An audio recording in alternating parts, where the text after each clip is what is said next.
Okay, welcome to another installment of the Minister's Message.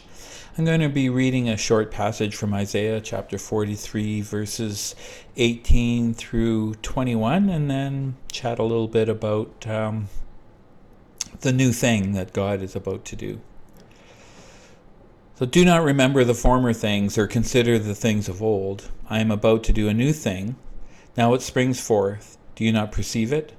I will make a way in the wilderness and rivers in the desert. The wild animals will honor me, the jackals and the ostriches, for I give water in the wilderness, rivers in the desert, to give drink to my chosen people, the people whom I formed for myself, so that they might declare my praise.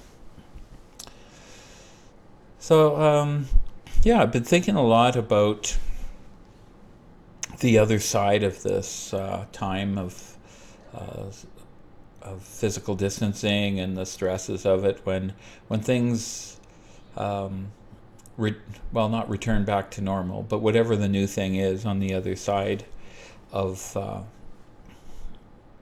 this time. And I'm also been thinking a lot about my bicycle trip and how we spent so much time planning the trip and getting prepared for that and all the possibilities, and there really wasn't any time to do anything else. But one of the things we didn't do was prepare ourselves or plan for our time when we came back. So when we left, our lives changed a lot, and just the patterns of our lives. We didn't watch television. We played, cards in the evening, sat outside most evenings till almost 9:30, 10 o'clock at night. Life got really simple and pleasant, and it was just so different from the daily grind of work and expectations and cutting the grass and all the things. I mean, it had its own grind to it, but it was just so different, and we really enjoyed that time. And we broke some of our bad habits around, plunking ourselves down in front of the TV in the evening, or trying to get so much done in a day, and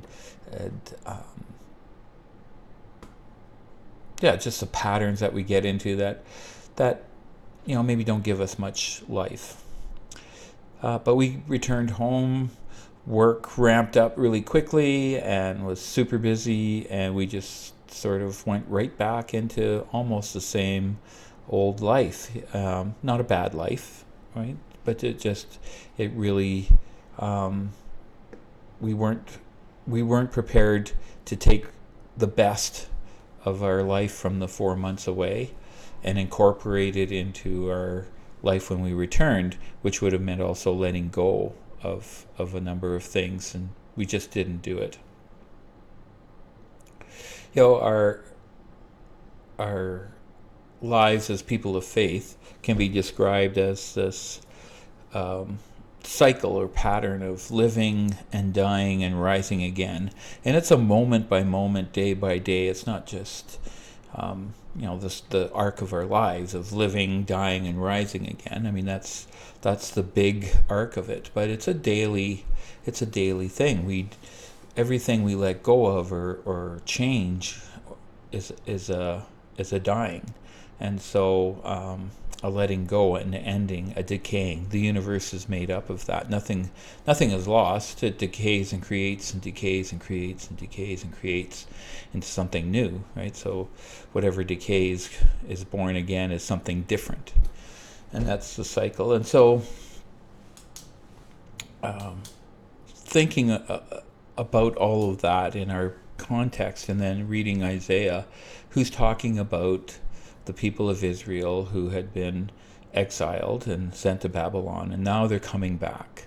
They're going to come back to build something new out of the old, but it's not going to be the same. It's going to be different. and we can choose how it'll be different, or we can just let it happen. And so today,